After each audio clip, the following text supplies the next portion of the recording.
Olá, meus amigos do Brasil, estamos chegando com o nosso Visão Geral de hoje. Visão Geral de segunda a sexta, às 2 da tarde, aqui pela Rede Família de televisão. Você está devendo muito no banco? Entrou no cheque especial? Você está devendo no cartão de crédito? É uma loucura, né? É uma loucura. Onde nós vamos parar? E o gozado é que às vezes eles falam pra gente, é um cheque especial. Mas eu pergunto, é especial para quem? Para você ou para o banco? Porque realmente os juros são absurdos. Mas hoje, Dr. Anderson Janetti, especialista em direito do consumidor, é o meu convidado. Nós vamos conversar sobre esses assuntos e tantos outros que estão aí na ordem do dia. Doutor Anderson, tudo bem? Tudo bem, graças a Deus. Prazer recebê-lo aqui mais uma vez. Muito boa tarde, Alberto. É sempre uma satisfação estar aqui no Visão Geral da Rede Família. Pois é, Anderson. O Anderson, não há a mínima necessidade de qualificá-lo aqui, porque falamos de você sempre aqui. Você já esteve tantas vezes aqui, virá tantas outras, porque é tão importante recebê-lo aqui. É especial para quem o cheque? É pro banco ou é pra gente? É pro banco. Né? Você sabe que eu morei numa cidade na divisa com o Paraná, tinha um cidadão lá, um fazendeiro, próspero fazendeiro, ele tinha que pagar pensão alimentícia para 4 ou 5 ex-namoradas, né? Então, quando ele ia no fórum para decidir o quanto que ele ia pagar de pensão, ele ia maltrapilho com aquele chapéu de catar ovo montado num burrico, né? Chegava pro juiz e falava, olha, excelência, eu não tenho condições, né? Não dá para pagar mais. Agora, quando ele ia no banco pedir empréstimo para financiar o plantio dele, ele ia de cabine dupla, importada, com aquelas botas texanas, ia lá, aqueles cintos, né? Aquela coisa toda, dando aquela panca, como a turma diz, né? Então, geralmente dizem assim, o banco, ele empresta para quem não precisa. E quem precisa de fato, né? Não tem muitas vezes tem condições que acabam encarecendo demais. Mas então é verdade, eu acho interessante, às vezes, você, para conseguir um financiamento, para conseguir um empréstimo, eles fazem um cadastro, eles querem saber para você comprar uma. Quer dizer, você tem que ser forte, ter posses para poder conseguir alguma coisa, né? De repente a gente fala assim, mas se eu tivesse tudo isso, eu talvez não precisaria de dinheiro emprestado. Exatamente, né? Talvez não precisasse. É como muitas vezes eu costumo dizer que às vezes as pessoas vão. Hoje mudou muito, né? O mercado de automóvel mudou muito, mas antigamente você ia trocar um carro, o que eles colocavam de defeito no carro da gente era uma coisa assim impressionante. Eu me recordo certa vez de um vendedor, numa troca, ele falava para mim, mas seu carro tem isso, tem aquilo. Eu falei, para, se não tivesse nada disso, eu não ia trocar o carro. É mais ou menos isso, né? E as pessoas estão hoje computando o valor do cheque especial como saldo e é por isso que elas se enrolam? Então, na verdade, falta informação, não é, Alberto? Porque é aquela coisa, se fosse bom, não chamava venda casada, por exemplo, algumas práticas que acontecem no mercado de consumo. Sem dúvida. Hoje estão até se popularizando as formas de crédito através de aplicativos, estão fazendo propagandas, né? Enfim, de forma massiva, com artistas de TV, dizendo da praticidade, mostrem novelas, né? Aquele merchandising lá, passa o cartão, já pega dinheiro emprestado, já sai feliz da vida para fazer as suas compras. Existe um economista lá em São Paulo, o Eduardo Gianetti da Fonseca, economista da USP, um primo distante nosso aqui, né? Que ele diz muito claramente, né, que o juro é o preço do dinheiro que você pega emprestado hoje para não fazer uma poupança que pode te garantir uma velhice um pouco mais tranquila. Ou seja, você usufrui hoje, curte a vida hoje, gasta dinheiro e muitas vezes no futuro isso pode fazer falta. Só para dar um exemplo, Alberto, os juros do cheque especial são de 324% ao ano. Mas onde eles encontram esse número? Então, dizem que é prática de mercado, não é? No Brasil, o Banco Central, que deveria regulamentar um pouco melhor, deixa mais ou menos livre, mais ou menos solto. Existem medidas que foram apresentadas no passado sob o pretexto de diminuir a taxa de juros. Por exemplo, o cadastro positivo, foi aprovado em 2012. Não é? Já temos, há 6 anos, uma das justificativas na época para que o Congresso aprovasse era que os juros iriam cair para as pessoas que estão em dia com seus débitos. Não caiu coisa nenhuma.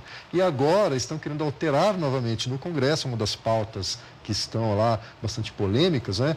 Para que o cadastro não seja mais facultativo, passe a ser compulsório, obrigatório o cadastro positivo. E mais uma vez vem dizer que vai baixar a taxa de juros. Então, não adianta nada. 324% ao ano é 13% ao mês. Então, vamos só para a gente entender, eu não sou meio bom de matemática, não. Mas vamos supor, se você toma emprestado R$1 do banco, daqui a um ano você deve 324, é isso? Mais um, você deve 400. 324. Para cada R$100, você vai ter que devolver 434. 434. Ah, sim, Ou seja, mais digamos, o capital aqui. Digamos que você pega R$1.000 emprestados para comprar aí uma geladeira, vai? Tá. Aí significa dizer que você vai pagar 4 geladeiras a prazo para ter só uma em casa. Está entendendo como o cheque especial ele deveria servir para quê?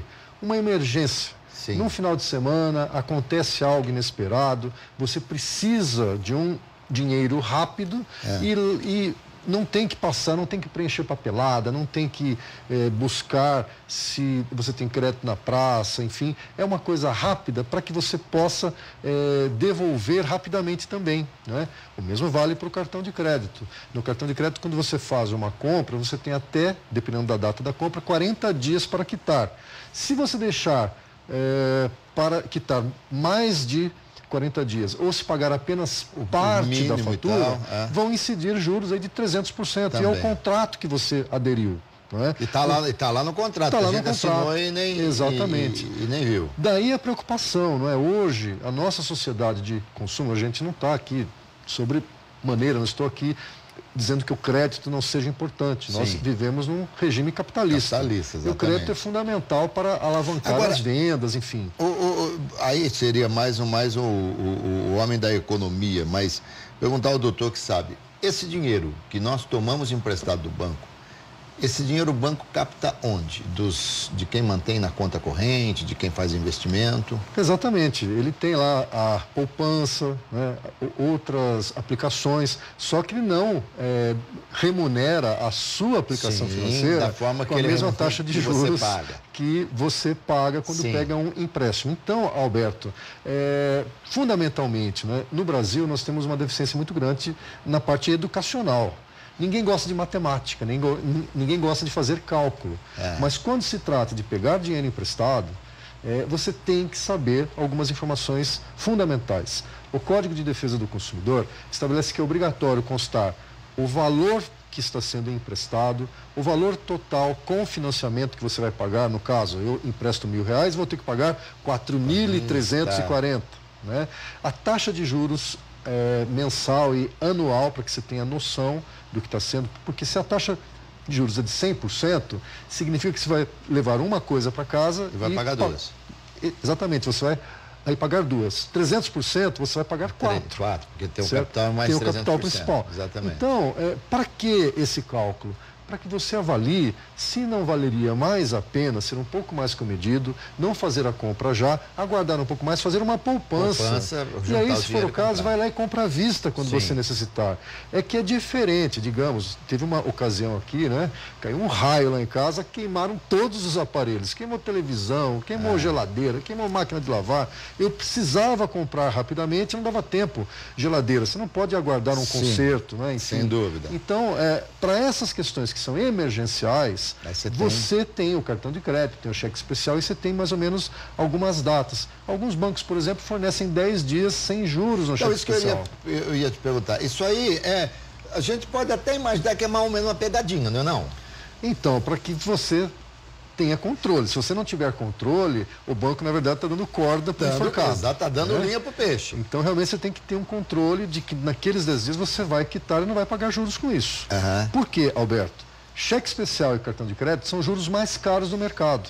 O que mudou desde 1º de julho? Né? A regra nova do Banco Central com relação ao cheque especial. Agora. Vamos lá. Já teve uma mudança anterior com relação ao cartão de crédito, agora com relação ao cheque especial. Vamos lá, vamos recapitular aqui. Cartão de crédito você pode pagar uma vez o mínimo, é isso? Passados 30 dias, porque assim, antigamente o Banco Central estabelecia um percentual mínimo. Perfeito. Agora passa a ser a critério da instituição financeira estabelecer qual é o mínimo de acordo com o perfil de cada cliente. Tá. Ela pode até chegar a dizer, olha, no seu caso você só é obrigado a pagar 10% do total da fatura, ou 20%, dependendo, Perfeito. enfim, da sua negociação com o seu cartão.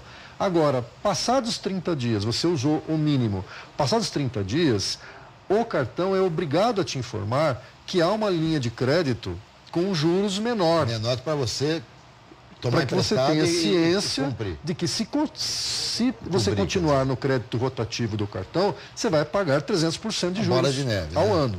Isso vai, dependendo do caso, virar uma bola de neve.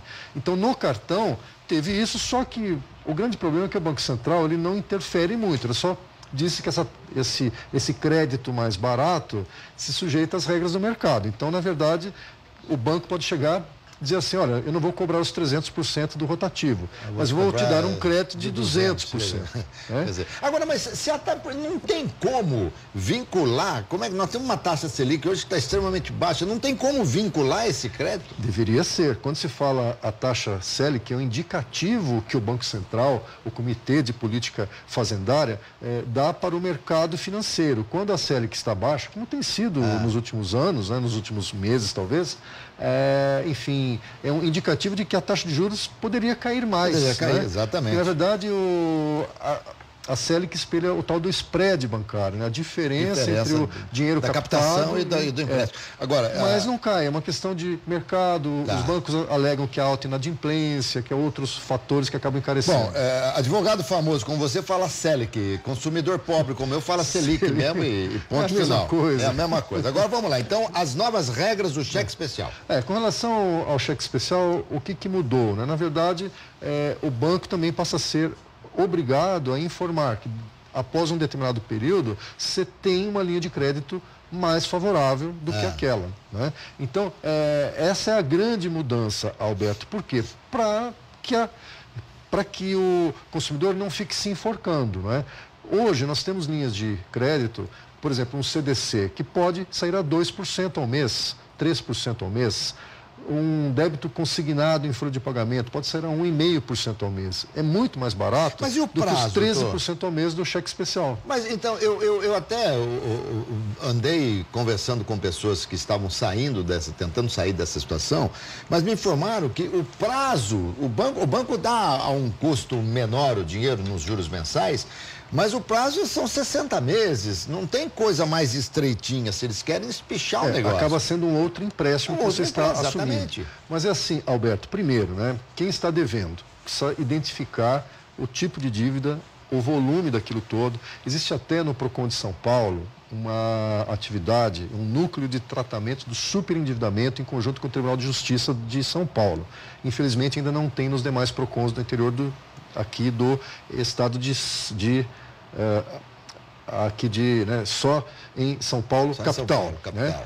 O que acontece? Quando a pessoa está muito endividada, ela tem um tratamento multidisciplinar, não é só jurídico, é sociológico, é psicológico, né? Porque existem pessoas que são devedoras contumazes, compulsivas, né? Então existe o superendividado que se tornou endividado por conta de uma situação inesperada, um desemprego, um problema de saúde. Essa pessoa não é contumaz, ela está lá, mas ela não quer estar lá. Não é? Esse núcleo de tratamento do superendividamento analisa caso a caso e propõe acordos com os credores, não é, que não superem o que a gente chama de mínimo existencial, ou seja, 30% do rendimento líquido do consumidor.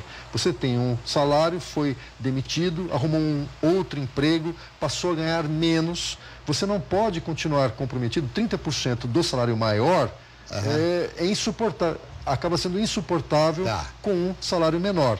Então, através do Procon de São Paulo, do Núcleo de Tratamento do Superendividamento, é possível negociar com os credores para quitar e até alongar o seu débito.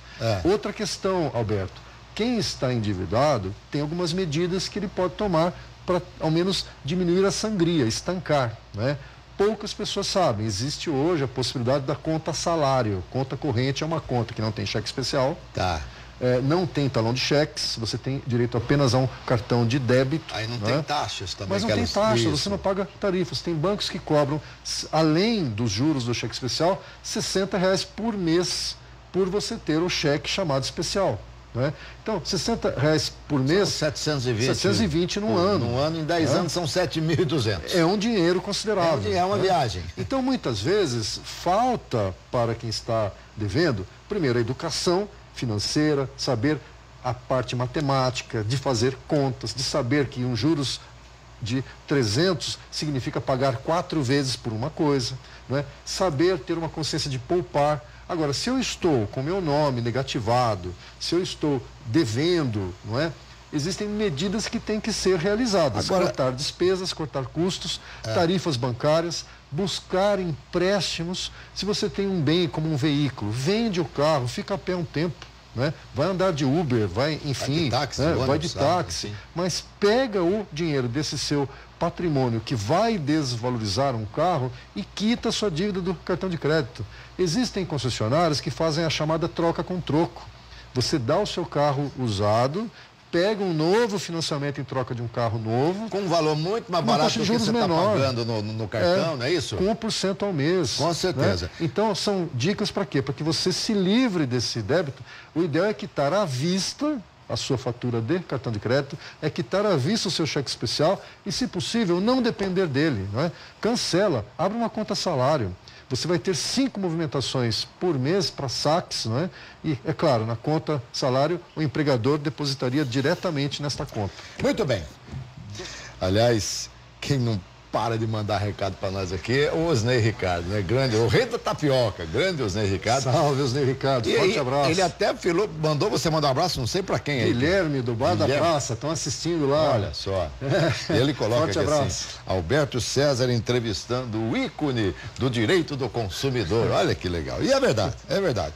Entrevistar o Anderson é emoção, né, Anderson? O Anderson chega sempre no horário de começar, né, querido? A gente farda, mas não talha. Com certeza. Com certeza. Bom, só pra gente, eu queria falar 2 coisas sobre o cheque especial ainda. Primeiro, quando você faz um acordo com o banco, você perde o cheque especial enquanto estiver pagando o banco? É normal isso? Então, alguns bancos colocam isso como condição, né? Tá. Mas eu diria que se você não estiver propenso a isso, você não deve concordar. Por quê, Alberto? Na verdade, quando eu negocio minha dívida, se opera o que a gente chama juridicamente de novação. O que é a novação? Eu faço uma dívida nova em troca da dívida antiga. A dívida antiga deixa de existir e eu passo a assumir uma dívida nova. Só vai haver razão para que o banco venha suspeitar, enfim, que eu não tenho condições de pagamento, se eu não pagar as prestações da dívida nova. A dívida antiga fica perdoada quando eu faço uma novação. Perfeito. Então não há razão para impedir o consumidor de ter os mesmos benefícios, enfim, que tinha antes dessa inovação. E agora, quando a gente lê ou a gente vê, você está andando pela cidade, alguém te dá um panfletinho, algumas coisas nas redes sociais, olha, não pague mais juros abusivos, ligue aqui, eu resolvo. O que é? Qual que é esse esquema? Então, toma cuidado com isso, viu, Alberto César? Por quê? Primeiro que advogado é proibido de fazer propaganda, a OAB proíbe, vai contra o Código de Ética profissional, não é? Então, quem faz esse tipo de propaganda, na verdade, ou é um profissional antiético ou sequer é advogado. Perfeito. Isso pode significar que você pode ter algum prejuízo inesperado, não é? Por quê, Alberto César? A Constituição brasileira previa, originalmente, em 1988, no seu artigo 192, que a taxa de juros não poderia superar 12% ao ano. Mas os nossos deputados e senadores não regulamentaram esse dispositivo constitucional. Ele acabou sendo revogado através de uma emenda constitucional em maio do ano de 2003, já faz 15 anos. Então, sempre que você ouve alguém dizer juros estratosféricos, juros abusivos, é proibido juros acima de 12% ao ano, essa pessoa está desatualizada. Faz 15 anos que o nosso Congresso, né, os nossos deputados, lamentavelmente, que nós elegemos, aliás, esse ano é de eleição, né, eles acabaram com essa regulamentação da taxa de juros, de modo que o Banco Central delega ao mercado a prática das taxas que eles chamam lá, as taxas convencionais aí, não é? Tá. E de mercado. Assim sendo, o que está prevalecendo na justiça? Se a taxa de juros está estipulada em contrato, você teve acesso prévio ao contrato e concordou, você não tem como escapar da taxa de juros. Né? Perfeito. Então é por isso que a gente sempre tenta conscientizar, né? Você tem que ter o crédito consciente. Precisa mesmo comprar agora? Tá certo. Dá para fazer uma poupança, deixar para depois? Só para você ter uma ideia, é muito comum quem está devendo financiamento de veículos, essas empresas, né, que falam de juros abusivos, baixos juros, essas propagandas, você vai lá, você paga uma taxa para eles, né, a título de entrar com ação judicial para defender o seu direito, não entram com ação nenhuma, não é? E, na verdade, te orientam a esconder o seu carro, olha aí, não andar com o carro na rua, porque quando você deve para o banco vai entrar com busca e apreensão. E ao entrar com busca e apreensão, o seu carro vai ser apreendido numa blitz, se ele estiver, enfim, sendo aí buscado. Certo. Né? Consequentemente, te orientam para quê? Você esconde o carro, não usa o carro, porque daqui a uns 2 ou 3 anos, quando o banco entender que esse é um crédito podre, perdido, né? Ele repassa para uma empresa de cobrança que o que ela receber é lucro. E aí, na verdade, não é diminuição da taxa de juros. Na verdade, seu nome vai continuar sujo, você, enfim, não vai poder usar o seu bem, ele vai ter que estar escondido, não é? E é uma espécie de uma fraude isso. Doutor, né? quando há uma busca e apreensão de um veículo, claro que é por falta de pagamento, a partir do momento que se concretizou a busca e que se apreendeu, o banco passa a ter posse novamente do veículo, o seu nome vai ser limpo, como é que é? Esse é um outro ponto importantíssimo, a lei mudou. Antigamente, se eu depositasse 40% do débito, ocorria a purgação da mora, ou seja, eu poderia contestar a busca e apreensão com o bem em meu poder. Tá. A lei mudou. Agora, a busca e apreensão, uma vez autorizada, eu tenho 5 dias de prazo para pagar integralmente. Se eu não pagar... o valor total da dívida, automaticamente o veículo passa para a propriedade do banco, não é mais seu, você perdeu. Perdeu o veículo. Não tem mais essa história. Quem orienta, olha, esconda o carro, é fria. Você vai, em 5 dias já é propriedade do banco. É do banco, mas aí quem... E você não se livra da dívida, hein? E o nome continua no Serasa e tal. O banco vai leiloar o carro, dependendo do que ele conseguir no leilão, vai abater da sua dívida e vai continuar te cobrando. Tá? Então, qual que é a grande orientação? Quem está pagando financiamento, né, de automóvel, logo no primeiro mês, se você viu que não vai conseguir, deu um desacerto lá em casa, o orçamento desequilibrou, entre em contato com o banco e já tenta renegociar essa parcela. Não fique inadimplente, porque a partir do não pagamento da primeira parcela, o banco já pode entrar com busca e apreensão. A lei mudou. A primeira não foi paga, já pode entrar com busca e apreensão. Antigamente tinha que aguardar 90 dias, não tem mais isso. Então, já entra em contato, evita, anteveja a situação, negocie, que é melhor, não é? Tem até situações em que a negociação implica necessariamente em devolver o carro para o banco, não é? É melhor um acordo, não é? Do que ficar dependendo aí de ações aquela judiciais, velha né? máxima do direito, é melhor um péssimo acordo com uma boa demanda. Exatamente. Agora, é aquela coisa que a gente já disse também. Tenta ver lá se é vantajoso uma troca com troco. De repente você pega outro carro mais barato, faz um financiamento, sai com dinheiro no bolso para quitar as suas dívidas, enfim, né? Com taxa de juros menor também. Bom, se a gente continuar falando de dívida de banco, essa coisa, a gente não vai entrar no plano de saúde, que é um dos assuntos que nós temos que tratar aqui. Agora, para fechar de vez mesmo, cheque especial, um dos grandes negócios dos bancos no Brasil, né? Os juros mais caros. Juro é o preço do dinheiro. Banco vende dinheiro. Você quer comprar dinheiro, vai pagar juros. Perfeito. Os juros mais caros do mercado são os juros do cheque especial e os juros do cartão de crédito rotativo. Fuja desses juros. Muito bem. Plano de saúde. Supremo Tribunal Federal suspendeu provisoriamente a cobrança de 40% nos planos coparticipativos. Bom, primeiro vamos explicar o que é plano coparticipativo. Então, nós temos já desde 1º de janeiro de 1999, entrou em vigor uma lei nova lá, né, sobre planos de saúde. que dividiu os planos individuais e coletivos e que abre a possibilidade, no caso de alguns planos coletivos, de ter a chamada coparticipação. Significa o quê? O usuário, se ele tiver muitas consultas médicas, a partir de um determinado número de consultas, por exemplo, 2 por mês, ele passaria a pagar uma taxa por cada consulta adicional, por cada exame adicional ou por cada procedimento médico adicional. E aí o que acontece, né? No Brasil, é aquela coisa, muitas vezes o cachorro não abana o rabo, é o rabo que abana o cachorro, né? Então, desde que teve essa lei, como os planos individuais, existe uma regulamentação forte com relação aos índices de reajustes, e os planos coletivos, que são aqueles empresariais, né, não tem essa regulamentação forte. Hoje, de cerca de 40 milhões de usuários de planos de saúde no Brasil, mais de 80% são de planos coletivos. Se você for numa operadora para comprar um plano individual, talvez você não ache, ou se achar, a prestação é muito cara. Porque o mercado entendeu que o plano coletivo, que pode reajustar mais facilmente, ele acaba sendo mais flexível e mais interessante do ponto de vista de negócio. Então, hoje, os planos coletivos imperam, a grande maioria dos usuários são de planos coletivos, e a coparticipação, havia algumas restrições. Uma resolução nova da ANS estabeleceu que passaria a ser obrigatória a coparticipação. E isso, Alberto César, vai contra toda a regulamentação, toda a lei do plano de saúde, que estabelecia, inclusive, né, critérios de sinistralidade. Porque o plano de saúde é uma espécie de seguro. É um seguro. É uma espécie. Mas não é um seguro propriamente dito, porque enquanto no seguro você trabalha com a proteção do patrimônio, no caso do plano de saúde você protege a vida. Então é algo mais, tem a ver com dignidade da pessoa humana, né?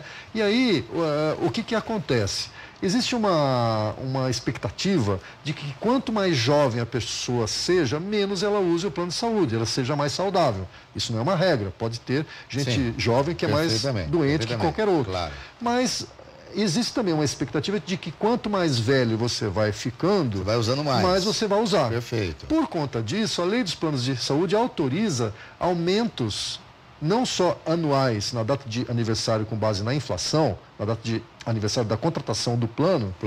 Eu contratei o meu em setembro. Todo ano, no mês de setembro, eu tenho reajuste da inflação. Não é no dia do seu aniversário? Não, são 2 tipos de reajustes. O aniversário do contrato, foi a data em que eu contratei. Fez o contrato. Então, uma vez por ano, na data do contrato, eu tenho reajuste com base na inflação. Agora, independentemente da data de contrato, a cada aniversário, de 5 em 5 anos, eu posso mudar de faixa etária. Hoje eu tenho 53 anos. No ano que vem, quando eu completar 54, eu estarei mudando de faixa etária. E de presente de aniversário, eu ganho um reajuste, que é o chamado reajuste por faixa etária.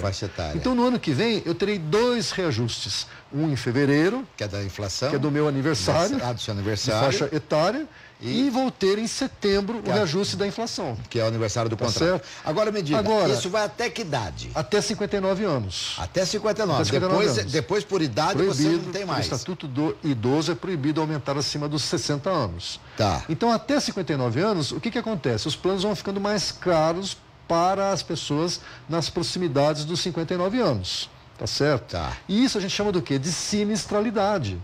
A lei já estabeleceu isso. Olha, para poder ter um equilíbrio econômico com a operadora do plano de saúde, quanto mais idosa a pessoa for, mais caro vai ficar o plano. De 5 em 5 anos, aos 54 e aos 59 anos, eu terei reajuste na data do meu aniversário.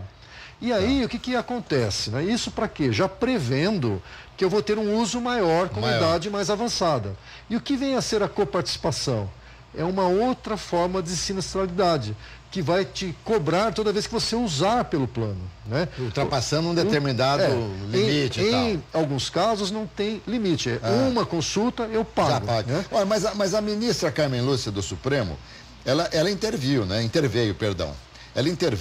e suspendeu provisoriamente uma resolução da ANS, que é a Agência Nacional de Saúde, que definiu regras para o reajuste dos planos de coparticipativo. Então não tem mais isso. com essa Está medida? suspenso liminarmente. Claro que liminar é uma, assim, decisão provisória, ela pode ser mantida, como pode ser cassada também. Agora, qual que é o ponto principal, Alberto César? Na verdade, assim, essa sinistralidade que já é prevista em lei, porque de uma faixa etária para outra são quase 20% de reajuste. Tá certo? Aí a resolução ANS estava garantindo que as operadoras poderiam também aumentar até 40% do valor da prestação por conta do uso, não é? Enfim, você está ficando mais idoso, não é? Está pagando 20% mais caro, porque você entrou numa faixa etária mais alta, 20%. E ainda vai pagar mais 40% porque você está usando, né? Isso acaba sendo... Mas a ANS, ela é a nossa amiga ou ela é amiga dos planos de saúde? Existe até uma proposta de CPI no Congresso, né? É brincadeira. Porque a ANS estaria aí, enfim, defendendo outras questões. Outros direitos, outros interesses. Na realidade, equiparando, como se estivesse equiparando um plano de saúde com um seguro de automóvel, por exemplo. Tá, porque no seguro de automóvel, como que você vê a sinistralidade? Se é um motorista muito jovem, é mais caro. Sim. Porque tem mais risco de, enfim, desrespeitar as leis de trânsito, pela sua inexperiência, sofrer acidentes, não é? Então, se é mulher, é mais barato. É barato. Que é mais atenciosa, enfim. Então, seria uma forma como que se o plano de saúde estivesse equiparado a um seguro de veículo. E a ministra, ela foi muito feliz ao afirmar, saúde tem a ver com dignidade da pessoa humana, não é uma questão de mercado. Com certeza. A gente normalmente, quando vai ao banco, você assina ali, a pessoa vai colocando vários X ali, você vai colocando, você vai assinando, você vai ler todo aquele contratinho, toda aquela letrinha. Também tem uma coisa, muitas pessoas falam, se você lê realmente tudo, você não assina, né? Mas enfim, plano de saúde, às vezes estão embutidos ali algumas coisas que nós não sabemos. Por exemplo, às vezes você vai fazer esses exames mais complexos, colonoscopia, por exemplo, que mais que aqui? Hemodiálise, enfim, esses mais complexos, que não são cobertos pelo plano. E na hora, a gente não leu. Então é aquela história, escreveu, não leu, o pau comeu.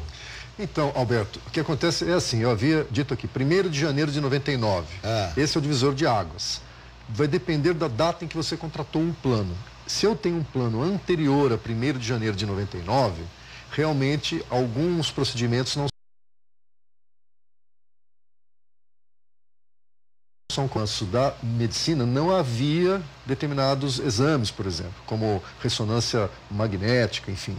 Agora, a partir de 1º de janeiro de 99, quem assinou contratos a partir dessa data, é obrigatório que a operadora forneça uma cobertura padrão, que contemple mais de 30 mil procedimentos autorizados pela Organização Mundial de Saúde, são reconhecidos. Então, assim, quando você tem a negativa de um exame ou de um procedimento, pesquise para saber se, enfim, aquilo não está sendo da parte do plano de saúde uma recusa ilegal, tá certo? Por quê? Existem alguns planos, né, que se utilizam de um método chamado glosagem, né? Eles glosam os pedidos dos consumidores, fazem auditorias, ouvidorias, enfim, para tentar ganhar tempo. E com isso eles acabam, enfim, atrasando e aí entra a cobertura de judicialização Exatamente. Da saúde. Então, assim, hemodiálise tem a ver com vida. O que a lei dos planos de saúde estabelece? O plano que foi contratado a partir de janeiro de 99, é obrigatório ter esses 30 mil procedimentos reconhecidos pela Organização Mundial de Saúde. Agora, se é caso que envolve risco de vida, é obrigatório cobrir, mesmo que não esteja no contrato como coberto. Agora, uma outra coisa, doutor. Vamos supor, isso tem acontecido invariavelmente. E às vezes as pessoas nem sabem o que fazer. Vai para um determinado procedimento e aí ela é informada, olha... você deve ou tem ou é obrigatório pagar a parte por um trabalho feito, sei lá, pelo anestesista, alguma coisa, ou uma prótese. Olha, a Unimed cobre isso, mas nós confiamos mais nisso e tal. Qual que é o procedimento? O que a pessoa deve fazer? Então, não é correto cobrar por fora, né? Alguns planos têm recebido aí reclamações, porque tem uma rede credenciada e dependendo da especialidade do médico, não é? Por exemplo, você vai buscar uma consulta determinadas especialidades, ginecologia. É muito difícil pelo plano de saúde. Você só vai conseguir, estamos em julho, você vai conseguir lá para outubro, novembro. Mas se for particular, tem consulta para amanhã. Isso muito acontece. Tá certo? Muito, muito. Se for particular, amanhã tem. Ou então outra prática. O médico, você não é paciente dele. A primeira consulta tem que ser particular. As demais ele faz pelo plano de saúde. Mas, por exemplo, quando, por exemplo, você tenta marcar uma consulta, não consegue, mas particular tem, ele deve o quê? Fazer o quê? Então, qual que é a nossa orientação? Né? Marque, faça a sua consulta, porque a saúde está em primeiro lugar. Né? Agora, vai pagar? Peça recibo deste pagamento e reclame nos órgãos de defesa do consumidor. Reclame no PROCON, reclame na ouvidoria do plano de saúde. Mas também nunca mais volta naquele médico, né? Que ele não atende. Médico é uma relação de confiança, né? Agora, há uma situação que muitas vezes é que assim, ao fazer parte de um plano de saúde, tem prestígio, né? Esse médico ser do corpo, daquele plano de saúde, estar na rede credenciada. Sem dúvida. Ele vai, até do ponto de vista financeiro, faça chuva ou faça sol, todo mês vai pingar um valor relativo às suas consultas. Então, se é bom para ele estar na lista naquele corpo de rede, de rede credenciada, ele não pode rejeitar pacientes. Tem médicos que informam, olha, eu só atendo tantos pacientes de plano de saúde por dia. Pois é. Por isso que você só vai ser atendido em outubro, né? Na verdade, assim, ele tem que escolher, né? Ele faz parte, enfim, isso pode inclusive configurar uma recusa de atendimento, né? E isso pode significar um crime contra as relações de consumo, a pena de 2 a 5 anos. É mais pesado do ponto de vista criminal, enfim, ter esse tipo de prática do que, por exemplo, uma omissão de socorro. Quem é médico sabe que omitir socorro é crime. Sim. Mas a pena da omissão de socorro é menor do que a pena por estar recusando atendimentos ou estar na rede credenciada de um plano e cobrar por fora, seja por prótese numa cirurgia, seja por, enfim, consultas quando se trata aí de um membro de um plano de saúde, de um usuário de um plano de saúde. Ô, doutor, na saída ali o senhor já passa na salinha pra gente marcar já o dia do retorno, maravilha. Tá? Passa aqui no retorno que eu quero te ver daqui a alguns meses, tá bom? Sensacional, Alberto. Obrigado, Janderson. Eu que agradeço, um forte abraço aos espectadores da Rede Família e um beijão para minha mãe, Dona Cida, que está assistindo lá em casa. Dona Cida, beijão para a senhora. Tchau para vocês, e até a próxima, se Deus quiser. Gente, conversei com o doutor Anderson Janete, uma delícia falar com ele, uma entrevista extremamente esclarecedora. Ele vai voltar outras vezes, muitas vezes, tá bom? E eu volto à noite, às 7 horas, com o nosso RF Esporte Clube. Tchau, pessoal, até mais.